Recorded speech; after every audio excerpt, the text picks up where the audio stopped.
Good morning, everyone. Thank you so much for joining us this morning. It's a great day outside, and times are different this year, but we're still so excited to welcome you all to our annual State of the Town address with His Honor Mayor Bonnette.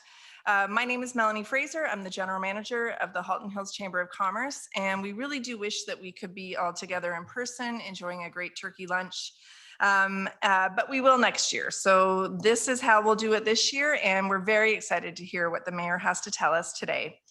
I do want to note that this Zoom broadcast is being recorded and will be shown on your TV. So if you want to be on TV, that's great. Otherwise, you might want to turn your camera off. And we are asking that everyone keeps themselves muted throughout the entire call. Sandy from our office will be policing that. So if she sees that you're unmuted, she will mute you. So this has been an unnormal year, but we are so happy to be here. And I want to thank the mayor for welcoming me into council chambers. I feel very official, and they've been very accommodating. We do want to welcome some special people that are with us today. So typically we would march our board in and thank them for all of their work that they've done for us this year. But for now, I'll just say a quick hello. On the call with us today, we have our board chair, Elizabeth Kotz from Tandia Financial, our past chair, Leith Bengston with the Kingsley Group. Our first vice chair is Stephen Stout with Stone Ridge Insurance. Our second vice chair is Tim O'Connor, McDonald's Restaurants Anatomy. Treasurer is Sean Ashby with Grant Thornton LLP. Our directors at large are Leslie Bell Consulting, Talent Management and HR Services, Ray Cheshire, Your Home Today Realty, Neil Dara with Toronto Premium Outlets, Dino Delianis with Intelvac, Ola Jiskra with Generations Physiotherapy Center, and not able to be with us today is Melissa Therian with Therian Accounting. So thank you to our board and all that you do to keep the chamber running and doing a great job. We also want to acknowledge our past chairs that are with us today. So Norm Paget, Kathleen Dills, who is enjoying retirement up north and having a great time. Wendy Hugh is with us today, and Leith Bengston as well. So now for the main attractions. So for a man that needs no introductions, I'd like to turn the mic over to His Worship Mayor Bonnette. Thank you very much. And is the camera coming? Oh, there we go. I'm going to take my mask off to remind everybody that you should be all wearing masks. And before I get started, I see a lot of my counselors are on the screen. So I'd like to quickly introduce them. So we have Councillor Bob Ingalls, Councillor Brian Lewis, Councillor John Hurst, Councillor Ann Lawler, Councillor Jane Fogel, Councillor Wendy Farrer-Reid, Councillor Moya Johnson, Councillor Clark Somerville, Councillor Mike Albano, and Councillor Ted Brown. So I'd like to thank my councillors for being here for the State of the Town address. So good morning, everybody. And this is a very different, as Melanie said, how we normally do our State of the Town address. But then this has been a very unusual year, to say the least, and it has not been a good year. In some way, each and every one of you has been affected by this COVID-19 pandemic, whether it's those working in the office, whether it's somebody that you know who's been laid off or a family member. It's all been personally affected. And of course, some of you may know a loved one or a good friend who's fallen ill or even worse. And for those, I give my heart goes out to you. So back in March, the pandemic hits. On March 24th, I declared a state of emergency. And there's a lot of changes that were done so quickly. And, you know, even the premier, one day the premier, at no fault of his own, he said, everybody go to Florida. Enjoy yourselves for March break. 2 days later, everybody stay home. March 16th, everybody enjoy going out for St. Paddy's Day. By 4 o'clock that afternoon, everybody stay home. That's how quickly decisions were being made, and it's very hard to keep up. And there's been no playbook for a pandemic. We haven't seen a global pandemic like this in over 100 years since the Spanish flu. So there's no playbook. So everybody, we're trying to get the best medical advice from our medical officers of health, the regional, the provincial, and of course, the federal medical officer of health. And we made decisions based on that information. So, but one of the messages we tried to do here as a town, and that is to ensure as best as possible that it is business as usual. And to accomplish this at the very beginning, our IT department secured and deployed laptops early on in the pandemic to staff so staff can keep connected and keep them working where possible. We leveraged the use of our new website to encourage people to use online services whenever possible. We adapted and continued to deliver some of our programs in a virtual way while others such as programs were canceled, our summer programs were canceled. We had difficult decisions to make at the very beginning, and we laid off all of our part-time staff, from regular part-timers to students, while we deployed other staff to other locations that needed the most as new priorities arose. The role of enforcement and education increasingly became important as we figured out new protocols to keep staff and the public safe. Education was something that is very important as people, you, the public, kept on asking, well, what about this ruling and that ruling, etc. So we did communicate daily with updates through our dedicated COVID-19 webpage and our special e-newsletters with information that the community needed to know. We have a website, investhaltonhills.com. You're going to hear this website throughout my speech. We tailored the information for businesses, community by developing an extensive resource of COVID-19 supports.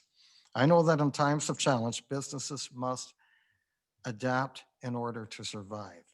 Many businesses have pivoted their operations to meet local needs and demand, particularly during the first 3 months of the pandemic, when we were all just learning what this really, truly meant, what we could do, and what precautions we needed to stay safe. I want to point out a couple companies that did pivot, and I know there's others, and I'm liable to miss them, but I'm going to mention two. Superior Glove, for example, they began making hand sanitizer and face shields. Now, this is certainly different from what their products are normally have. They also donated over 40,000 protective gloves to the town so Dr. Allen and her team could go out and deliver these to local family health units and to our long-term care facilities, etc. Vector is another company that produced and gave away approximately 200 face shields to protect frontline workers. So I want to thank them both for their generosity. And like I said, there's probably others, but I don't know who they are, but everybody that pitched in, I want to say a very sincere thank you. These are challenging times, and it's important that we look after one another, both at home and at businesses. I know from speaking to many of you over the past several months, the local businesses is feeling the impact, particularly those in the hospitality, retail, and tourism industries. The provincial and federal governments have rolled out many initiatives this past year to support businesses. And I want you to know that the town has worked hard to raise the awareness of these opportunities. We recognize that the success of our business community is key to the town's ability to deliver services to our residents and businesses that rely on each day. Since the onset of COVID-19, the town has taken early, decisive, and coordinated action to support our business communities. This work is ongoing and will continue for as long as necessary. I would like to thank the Chamber of Commerce, and Kathleen Dills was mentioned earlier, our two BIAs for assisting the town in responding to COVID-19. The chambers and BIAs continue to be our partners in coordinating our COVID-19 response for the business community. They have been key partners in our economic support and recovery task force. The town has implemented over 20 new or modified initiatives to help respond to immediate needs, support the local business community, as well as to help position Halton Hills for economic recovery. We conducted 2 surveys this year to hear from businesses, see what is needed. And I'm pleased to announce that because we heard from you, we developed 2 new support programs that directly responded to what we heard from the businesses. The first was launch of our Digital Main Street program. The town received a grant to run this program, which has enabled us to provide a suite of free digital resources and training to eligible businesses. Responding directly to business needs, the main objective of Digital Main Street is to support businesses with their transition to e-commerce by strengthening their online presence. The program launched in mid-October and ends on December the 14th. I'm pleased to say that we're successful. We reached out, our economic development team has reached out to over 135 businesses and met with close to 80 businesses. We had 6 businesses that qualified for a $2,500 grant through the Ontario Businesses Improvement Area Associations. Several more are awaiting the review of their applications. The second program is an example of the town's ongoing support of our businesses, and that is with Ritual One. Ritual One is an online platform that provides an easy way to accept commission-free digital orders. Businesses that sign up receive ordering and marketing services for free until the end of 2020, and you'll have 3 more weeks to take advantage of this program.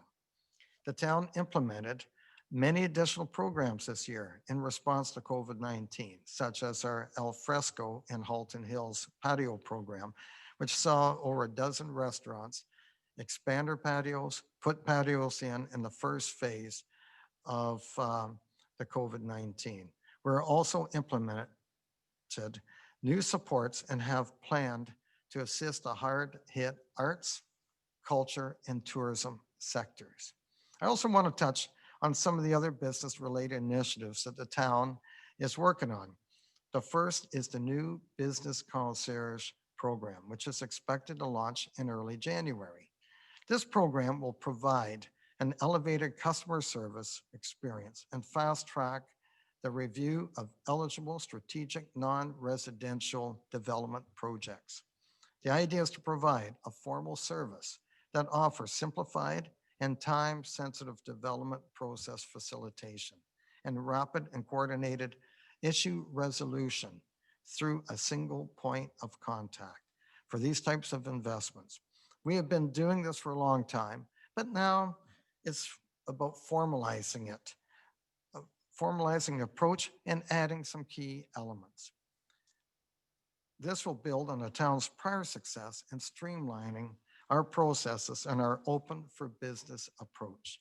It will continue to position Halton Hills as a prime investment destination, creating local jobs, creating non-residential assessment, and of course, most important, enhancing our competitiveness. You'll hear more about this program next year. Business or investments not meeting the requirements of the Business Concierge program will still continue to receive support from the town to ensure that they thrive in Halton Hills. Multiple supports and programs are in place for this. Another new program I want to speak to is a corporate calling and business retention. Halton Hills has over 1,470 businesses located here. Many head offices are located here in Halton Hills. They create over 23,000 jobs here in Halton Hills. Business retention is very important because 90% of new jobs created is from existing businesses. So when I hear those numbers, we want to retain these businesses and we want them to stay here in Halton Hills. And so the goal of the program is to make nearly 500 direct local business connections over the next year. Of course, this will build on the ongoing business community engagement the town carries out regularly, but in a more informal way. The formal corporate calling program will focus on key target sectors that align with the town's emerging new economic development and tourism strategy. Highlight Economic Development has a go-to resource for businesses, investment, inquiries, and assistance. This will connect businesses to resources, including those focused on the COVID-19. Proactively support business expansion. We want to build and support the town's business champions that can help share the message of Halton Hills as a prime investment destination. Collect valuable data and business needs so that they can best be integrated into future town initiatives where appropriate, and continue to work on reducing and potential barriers for economic growth. Job growth, business expansion, issue remediation, continued improvement of the business climate, and we're going to be creating ambassadors that are all part of the benefits of this program. Who knows, you might be one of the 500 businesses that will receive a call from our economic development staff. They've been working very hard in the past year. Finally, you may have heard about the town's foreign direct investment strategy. I spoke about it last year. This initiative seeks to attract new investment and jobs from the international market. This will benefit our existing businesses while adding a new jobs and strengthening our overall economy.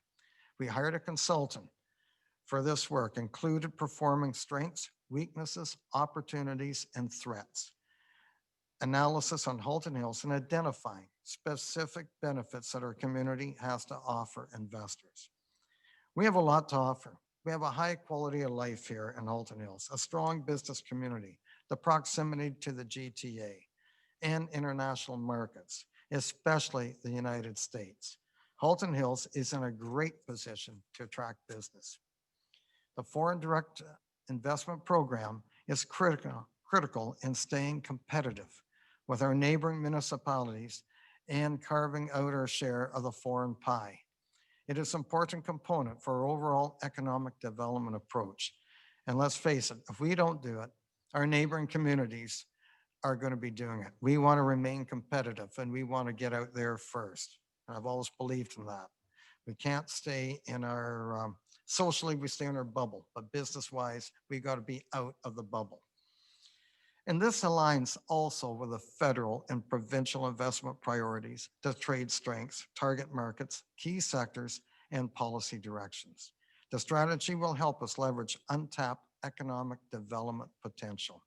So some of the goals of the foreign direct investment include enhancing and promoting Halton Hills' presence in the global market, convincing potential and international investors to locate here in Halton Hills, marketing the town as a preferred location for investment in advanced manufacturing, agribusiness, food processing, and clean technology. I'm looking forward to seeing the work on this file progress in the years ahead. We are currently completing targeted investment business cases to share with potential investors. Despite the challenges posed by COVID-19, international investments continue to flow. Again, a lot slower than we'd expected, but the markets are coming back. We need to be ready for the post-COVID-19 world to remain competitive. It is good news that the vaccine is now starting to proceed. And it was announced yesterday, I think Ontario's going to get 40,000 to start with. If you remember a couple months ago, they were looking at a vaccine coming out by next September. So we're 9 months ahead of time. It's going to take a long process and the logistics, etc. But at least that is that light at the end of the tunnel. And I hope those who will take the vaccine. I want to also briefly mention that we're nearly completion of our new 5-year economic development and tourism strategy. Prior to this, we completed a strategy in 2012, but a lot has changed in the last 8 years, to say the least. Many changes in demographics, technology, and business conditions have all taken place. These changes have a compelling impact on local, regional, international economies. Among other things that we want our strategy to do, it will maintain Halton Hills' economic competitiveness, continue an open for business approach. That is key. We have to say we're open for business and mean it. Encourage local jobs, maximize the economy benefits from the tourism sector, and increase our non-residential assessment, which has increased significantly over the years.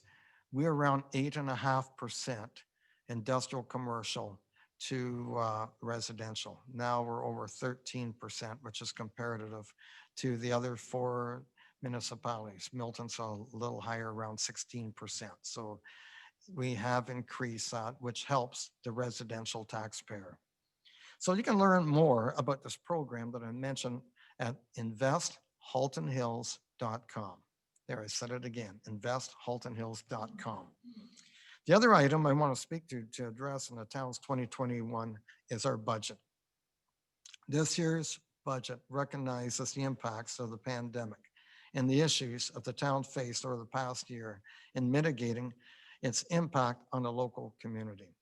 Our budget challenge has been cash flow while managing an unpredictable expenses, such as our insurance premiums this year has just increased by $311,000, and we expect another huge premium increase for next year. The other challenges that we saw with this year's budget was our development charges revenue reduced and a low assessment growth. We tightened our belts and we trimmed 150,000 through efficiencies and savings. We deferred many capital projects to preserve our cash flow. So now we're going to be seeing a lot of these projects going ahead in 2021. We have to also remember we didn't get the revenue that we expected from renting out our facilities, our sports fields, the arenas weren't open early enough, and now with hockey, and there's so many changes that we had to pivot. So this week, yesterday, town council approved its budget. Tomorrow, the region will be approving its budget. They'll be ratified next week at council and with a school board. Combined, it'll be a total tax increase of 2.4%. The town's portion is 3.9. But everybody wants to know, what is the bottom line? The bottom line is 2.4%. The budget recognizes projects associated with health and safety, asset maintenance and plans, and projects that advance the work of the municipality. We're being careful to track all of our COVID-19 expenses. So when the day comes that the province or the federal government is going to be giving money to the municipalities, we will be prepared to try to get some funding to offset the taxes, to get some federal monies. COVID-19 has challenged the municipality to work in different ways. New technology and delivering programs were possible in a virtual environment. I'm very pleased to say how hard staff have worked. Since the COVID-19, the town staff have issued over 614 building permits, plus another 131 pool permits. Last year, we had 560 permits issued throughout the whole year, and the year's not done yet, and about 80 pools. With a lot of people, I guess, not going on their trips, they want to keep their families occupied, and are building pools. So our town staff has done a remarkable job getting these permits through to get business done. As the pandemic mitigation efforts are not anticipated to recede anytime soon, the town will continue to look at how it supports the offerings can be delivered to the community. I've heard from residents that were concerned about their physical health, their mental well-being. And so as a result of this, we've listened, council's listened, I've listened, and we're going to be opening up more trails, the Gellert Trails, the Minion Gardens, just to name a few. That's an extra service. It costs money to do these, but people need to get out of their house and get the fresh air. So those are some of the programs that we're adding. Um, You can also expect that work will continue on important files such as climate change, even though we have a pandemic, but we still cannot take our sights off of climate change. This year, we made great advances and struck a new committee, the Climate Change Task Force, which I chair. We also have the Climate Change Resilience Steering Committee, chaired by Councillor Clark Somerville, and the Low Carbon Transition Committee, chaired by Councillor Jane Fogel. Another initiative that the town is undertaking is to advance work on the equity, diversity, inclusion, and anti-racism file. I've personally met with local organizers, the Halton Hills Alliance for Social Change, and they organized the march in June for Black Lives Matter. It's a very peaceful march and a very important message that they gave out.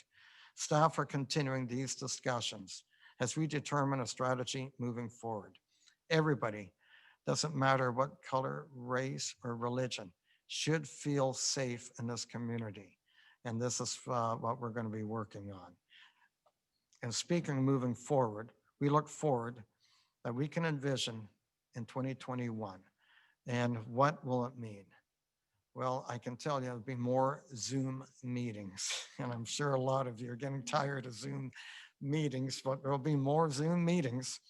But we want to see a future. I want to see a future that will continue to leverage technology to connect, learn, and educate and engage. For people, and unfortunately, we'll be probably still having people socializing less, keeping within your bubbles. But we'll see more people spending time outdoors. And finally, we envision that things will improve. And there is some light at the end of the tunnel. As I mentioned, the vaccines coming on months ahead of time. Everybody's just got to be patient. So I would like to say that we're hoping for a better year ahead. I would just like to control, alt, and delete 2020. I think that's something we all want to do. I mean, who figured that in November we would have a tornado in Georgetown, a tornado in November? I can understand July, but November, hence again, climate change. So I'm hoping for a year that sees our community recover fiscally and businesses returning to the new normal of operations and revenues, a renewed sense of community and pride and well-being for all. I would like to take this moment to thank all of our essential workers, our frontline workers, our hospitals, our cashiers in the grocery stores, and please be kind. I've had so many anecdotal cases where people are impatient. Please be kind. They're there to do a service, but what would we do without our hospital and our frontline workers, even our municipal staff? We do live in a great country. Just think about it. Here we are in a global pandemic, and you can still flush your toilet. You can still have a hot shower in the mornings. Your garbage is getting picked up. Your roads are being plowed. It's still, so we have to thank our municipal workers as well. And sometimes they don't get enough credit. Or our hydro, our Halton Hills Hydro, they do an amazing job. So I want to take the time out to thank those people that make our community worthwhile. I also want to encourage everybody, more than ever, to shop local. You know, the online stores or the online businesses, the box stores, they're always going to do well. But just remember, we've had so many canceled events, such as a beer festival. We've had Santa Claus. We've had so many different canceled events. But when we get on track, who are the organizers going to go to help pay for these events? It's going to be the local businesses. You're not going to get Amazon sponsoring a hockey team or a free skate. It's going to be the local businesses. So this is a time that everybody has to pitch in and help because the local businesses, they're your friends, they're your neighbors, they're people that work right with you. So let's go out there and help them, because come January and February, we all know retail sales aren't as high as what they are in December, and they need that cash flow. Buy gift certificates. If you're not ready to shop anything, at least buy certificates and help our restaurants out as well. Lastly, Um, there's a sign that always says, we're all in this together. That's what they say. We're all in this together. But there are those that are hurting more than others. So where you can give generously, there's many charities that are out to help. And for those of you who can, this is a time more than ever to help out the food banks, help out the Salvation Armies, help because they all keep those charities right here in town. So this is a time that I ask anybody that's watching this, as I said, again, those who can, please give to our local organizations that are trying to get fill the needs of those in our community that may have lost their job, may have are struggling to make ends meet during this COVID-19. And now I know what it's like to be one of the NHL players or the pro football players performing in an empty stadium because I'm the only one here with Melanie and Sherry, my assistant, in case something went wrong with the Zoom. So I'm here talking to everybody here. And again, as Melanie said, it's unusual.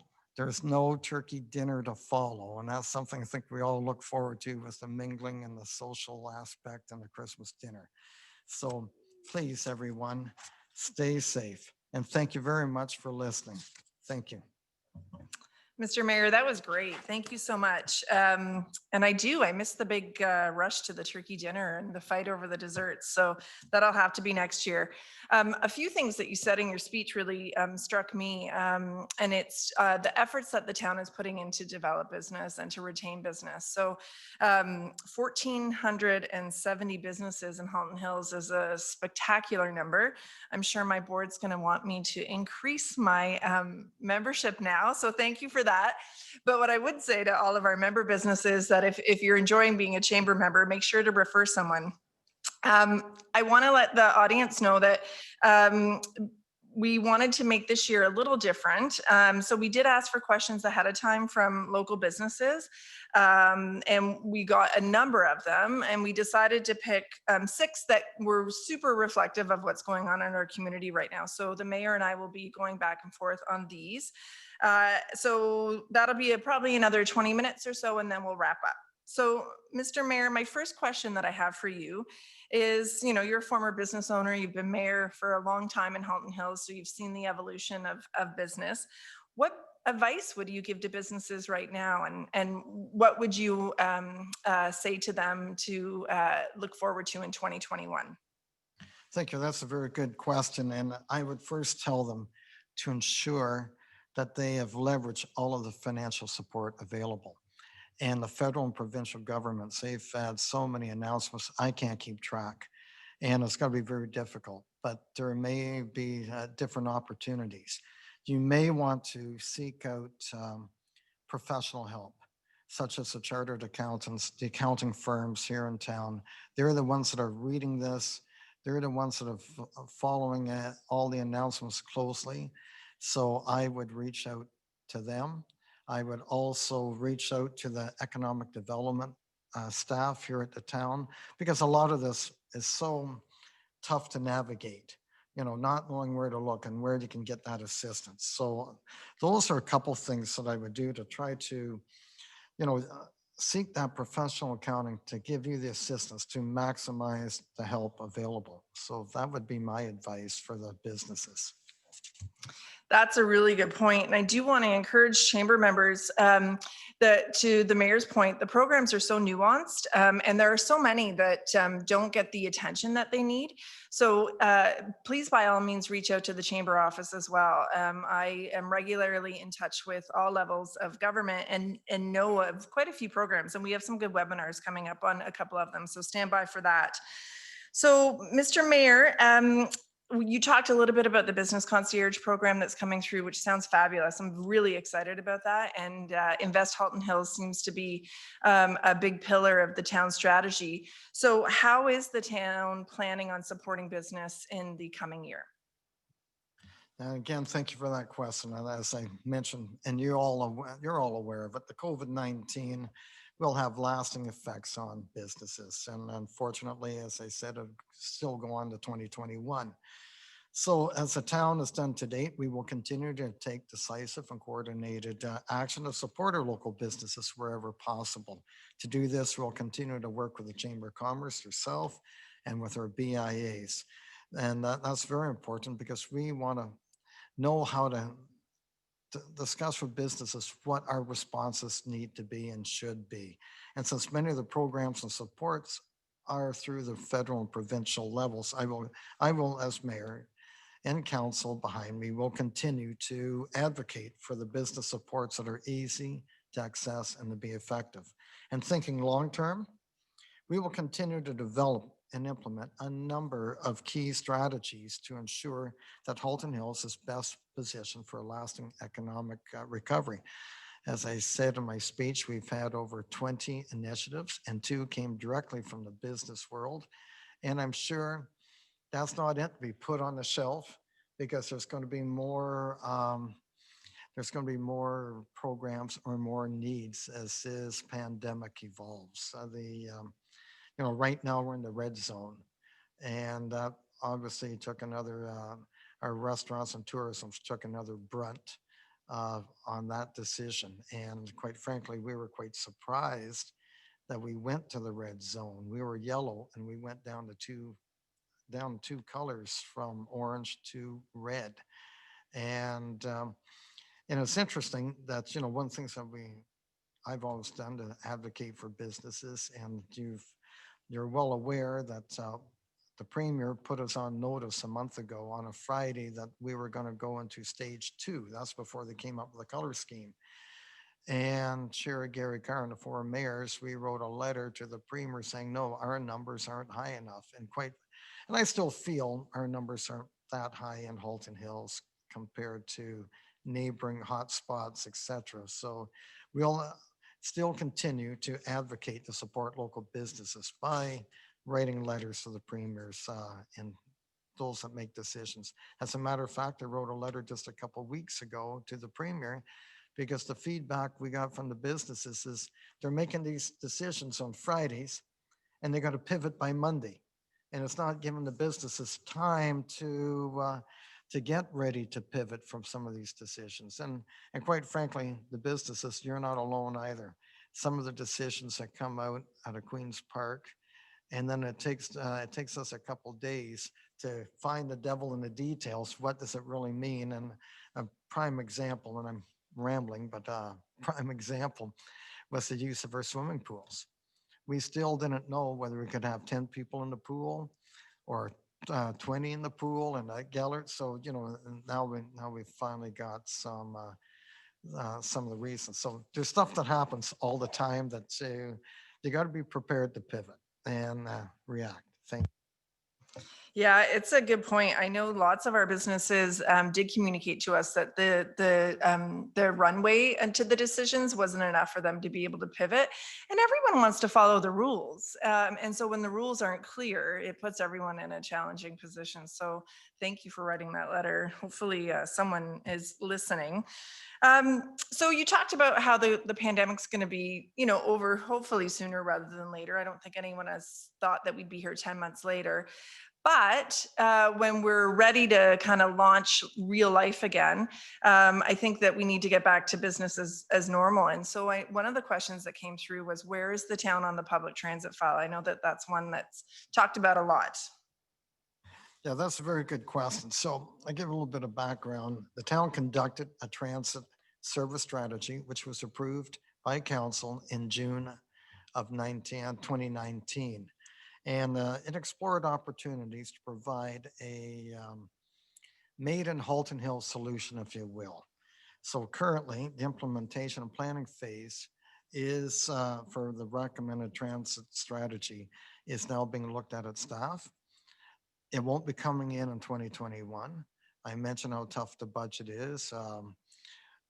Chris Mills, our acting CAO, calls it budget light.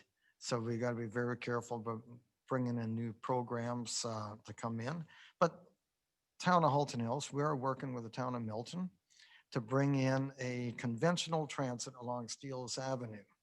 to our Premier Gateway. And that we're hoping to see that come in 2022. In addition, staff are, we're always continuously looking for any funding opportunities from the province or federal government on the transit initiative. So we're always looking for that. And currently, the town is looking at conducting a specialized transit plan to improve specialized transit services within Halton Hills for the better cross-boundary travel for specialized transit clients. So we hope to have some news on that in 2021. Great, thank you. So this had to come because it's all people in Halton Hills love to talk about. But there've been some movement on the McGibbon Hotel and some potential new developments. So can you update us on that and how it'll affect the downtown core? Yes, and I know that's on a lot of lips in this town for sure. And if you recall last year to my state of the town address to the chamber, I was very confident that something was going to happen to the McGibbon. It was canceled due to the financial concerns of the developers. And now we're pleased that Amico, they're the ones that building the buildings on the old memorial site. They've come through with plans. They're not increasing the size of the building, but they've increasing the units. So going from, I think it was 125 units to over 160. So we had a public meeting and we heard some concerns from the public, and staff have some concerns. I think they can all be overcome. But once we recess, so we're asking them to for a resubmission from Amico to address the concerns that we had heard or expressed. And once that gets in, then staff will have a better understanding of where to go and what the next steps will be. I know Amico is very anxious to see a final resolution from council in the for consideration in the spring of 2021. So it'll be probably, we're hoping in the first quarter of next year, providing they come in with their submissions into the town, because I believe this is going to be a great project for downtown Georgetown. And I think it'll just infuse a lot be a great infusion for business and making downtown Georgetown even more vibrant than what it already is.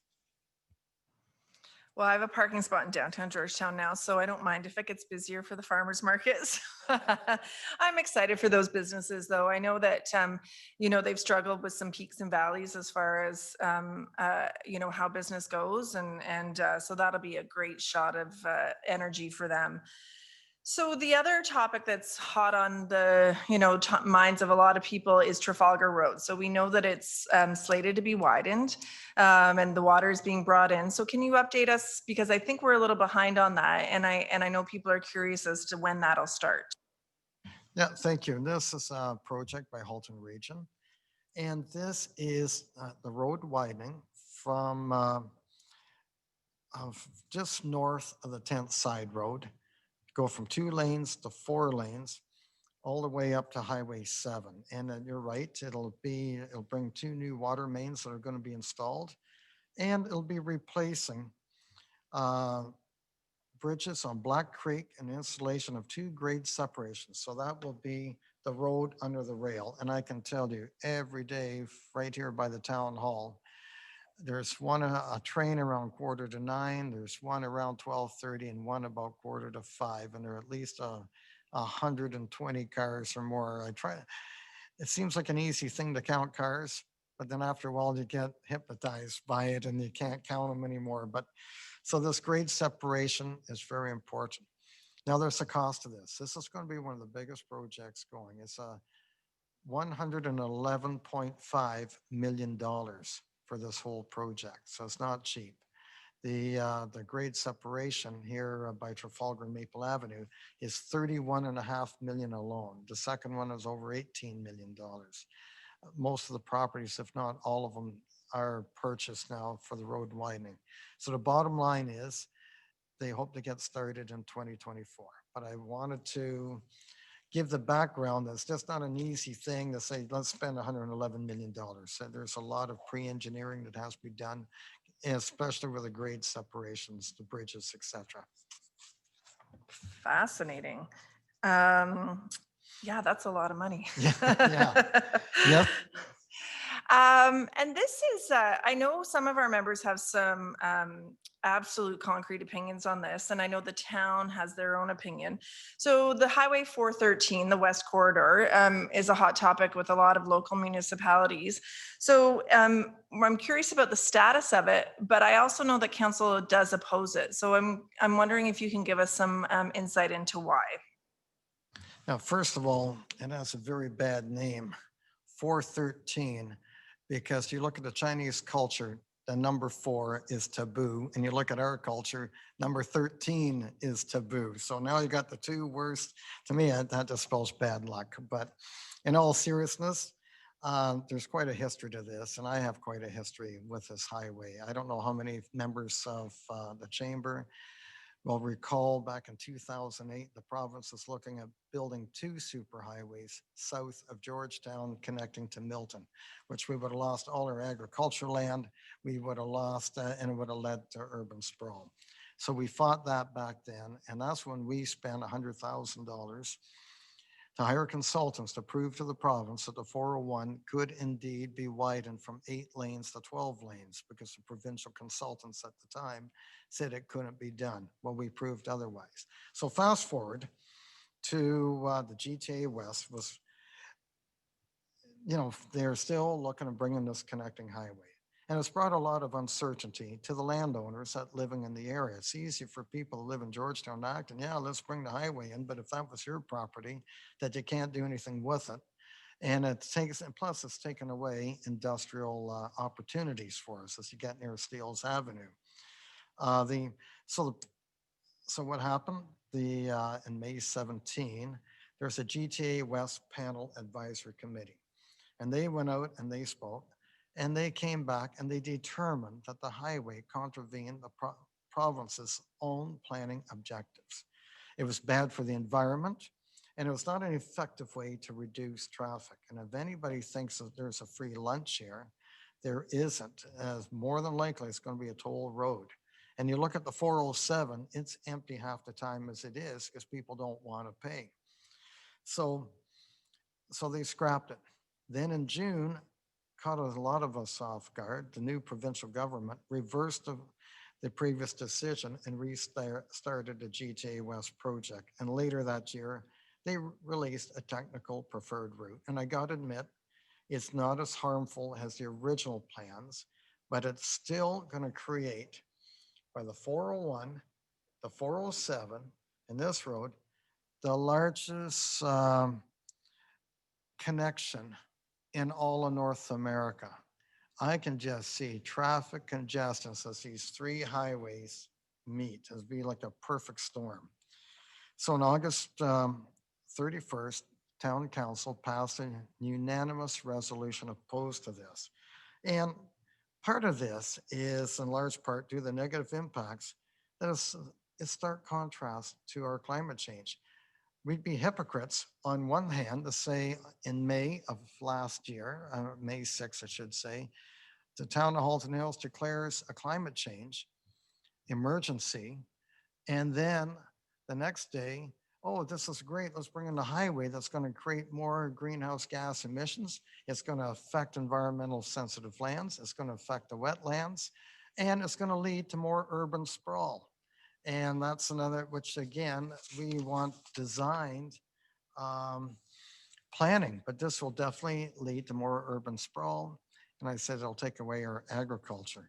So we feel that all the funding available, and I've read reports that this highway may cost as high as $6 billion and only shave maybe 60 seconds off a commute or a minute or a very short time. And again, it's all different opinions by traffic analysis, etc. So that's not my opinion. That's stuff that I read. So we feel that funding this development it's really provides an enormous subsidy for those who just want to be the automobile drivers. To me, the solution is less carbon intense modes of transportation, such as mass transit and high-speed rail. It's better for the environment. And further, we have to recognize, and you've probably all seen it, a lot less traffic because with the pandemic right now, people are working in different ways. There's going to be fewer cars on the road. There already is fewer cars on the road that we have. And to put this kind of investment in and fewer people traveling, and I don't think it's going to change. I think I've talked to many people that were working downtown Toronto, and they're all Zoom meetings at home, but they are and they're enjoying working out of their homes. So to me, you're better off to have the mass transit, uh, whether it's buses, rail, etc., is the way of the future. You build a highway, it's good for 20 years, but who knows how things are going to change? Things are going to be changing so rapidly. And so council, and I said it was unanimous, we felt that this really isn't the answer to bring this major highway through this town, that you're better off to invest in other ways of transportation. Somebody sent me a cartoon. It was quite funny. It was Homer Simpson, and he's by the buffet, and he notches his belt so he can eat more. And the parallel was that this is the same as you go and build a highway, is it going to really reduce congestion? And and I don't think it will. So that's always been my stand. I've been that way since 2008 when the province first looked at putting 2 highways south of Halton Hills. And I don't think we want to see that urban sprawl. We want here in town, we want to have growth that is manageable. And I think council has provided that over the last 20 years. A slow, manageable growth. You need to have infusion, but we don't want to be built up overnight. We don't want to be like some neighboring communities that have just exploded, because that, if we have our small town living in its best, our small charm, and I think we don't want to see that urban. So this highway would lead to urban sprawl, and that is another concern. So I know it's a lengthy answer, but it's just not a quick yes, no answer. I want everybody who's on the chamber to fully understand why there is opposition. And quite frankly, Halton Hills, I think we feel like a salmon going upstream with our mouth open because, the province is still going ahead. And I know a couple other neighboring municipalities are all for this, but Halton Region did also oppose this as well for the same reasons that we did. So I'm sorry it took a long time to answer that, Melanie, but I just wanted to get all the facts on the table. It's just not, I don't want a highway. There's reasons behind this. So thank you. It's a fascinating topic. I actually got a call yesterday on it from a local organization that they're hoping to learn the pros and cons about it as well. Because I think it is one of those topics that there's lots on either side, and it needs to be discussed in a fulsome way. So thank you so much for your comments on that. I have one final question. Eric Dow. Eric, I'm pretty sure you're on the call. He wanted to know what was on your Santa list this year. Thank you, Eric, for that question. And I do have a bunny bow tie and the bunny mask to match.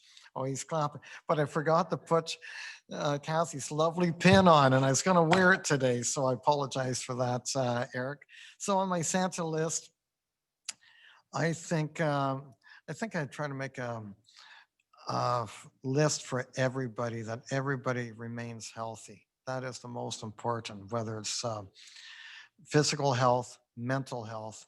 And the study, I don't know how many of you heard the study that came out yesterday, and it's hard to believe, but 1 in 10 Canadians contemplated suicide. 1 in 10 contemplated actual suicide in September due to the COVID-19 when the second wave came. So if there's a Christmas list is that everybody stays healthy and that you stay close to your families.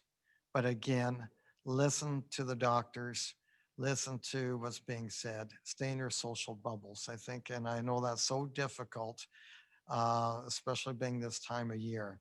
And obviously, the biggest Christmas list is that the vaccine works effectively and we get back to normal as soon as possible and get out of this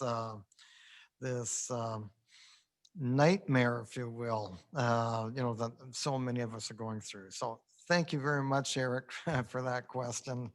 And hopefully everybody stays safe and let's try to get this world back to normal. Great Christmas list. Eric, thank you so much for that question. I don't think mine would have been quite as nice. It might have had a purse or something on there. Who knows? So I'm just going to wrap up a little bit. First of all, Mr. Mayor, thank you so much for your time today. I know you put a lot of work and a lot of effort into delivering your State of the Town address, and we do appreciate it. There's lots going on right now, and it's good for us to hear it all in one spot and know who we can count on and that the town is behind business and is doing their best to bolster them up in these crazy times. I do want to tell our business community that you're all doing such a great job. I talk to 3 or 4 businesses a day, and everyone is doing their best to pivot. And the resiliency we're seeing in our business community is so inspiring, and it just makes me even more proud to live in Halton Hills when I see how the businesses are banding together, and our community is really getting behind everybody to make sure that we get through this. We do have some upcoming events that I want to let people know. They are Zoom. We will get together in person in a parking lot, maybe in April maybe we'll have a vaccination business after hours or something like that. But we do have some great events coming up in the next couple of weeks. So I just want to remind everybody about those. So December 15th, we're having a virtual coffee talk with the Discoverability Network. So that's hosted by the Ontario Chamber of Commerce. And this is to help you and your business learn how the Accessibility for Ontarians with Disability Act, or the AODA, applies to your business, but also the advantages of developing an inclusive workforce. So that'll be on the website later on today, so please check that out. We were talking about all the different federal and provincial programs. On December 17th, all of the Halton Hills Chambers and Boards of Trade are hosting a webinar on the Recovery Activation Program. So it's an information session, and the wrap is free funding, no cost to you, that helps you leverage technology to attract new customers, improve your supply chain efficiencies, manage your workforce virtually. That's something we're all struggling with, and also to streamline your costs. So please join us for that. It's a ton of funding and a lot of resources that people aren't aware of. That'll be on our website as well. And then for a little more fun, on December 22nd, we will have our holiday cheers Zoom at 3:30. So please bring your drink of choice. I won't tell anyone what's in my coffee mug. And wear your festive gear. We'd love to see you on that. And to the mayor's point, we really want to make sure that we're supporting our local charities that do so much in our community. So for this event, we're really asking you to reach out to Food for Kids or the Georgetown Bread Basket. $5, $10, $100, whatever that you're able to give can make a huge difference in the life of your fellow Halton Hills residents. So I'm going to wrap up with just a couple of short messages. So we want to say happy holidays. Thank you again to all of you for being here. We're going to say Merry Christmas. Cheers to 2021 being a better year. One last thing, stay safe and shop local, everyone. Thank you so much for joining. Oh, the mayor's got one final word. Yeah, I just noticed somebody on the chat line said also remember to the distress centers during this time. And I did a lot of ad-libbing on my speech. I prepared notes. So I'm going to fix them up a little bit. I know there's a lot of information, but my speech will be on the Town of Halton Hills website later on today. If you want to go back and in case you missed something, there's a lot of information I gave. And lastly, during the COVID-19, the quickest way to get the news is to go to the Halton Hills.ca webpage. We have a specific page dedicated to COVID-19, as I mentioned, because who knows? We could be in a gray zone. We could be elevated to an orange zone. I mean, who knows how quickly this is going to happen. So if you want to be right up to date, that's the best thing to do, is to go on our webpage. And again, my speech will be up sometime today. I got to, because I had stuff in that I originally planned. So want everybody to have a very Merry Christmas, safe holidays, and be safe. Thank you. That's great. Thank you so much, Mr. Mayor. And we'll include that speech on the chamber website as well. And we just want to stay safe, everyone. Have a great day. Thanks for joining us.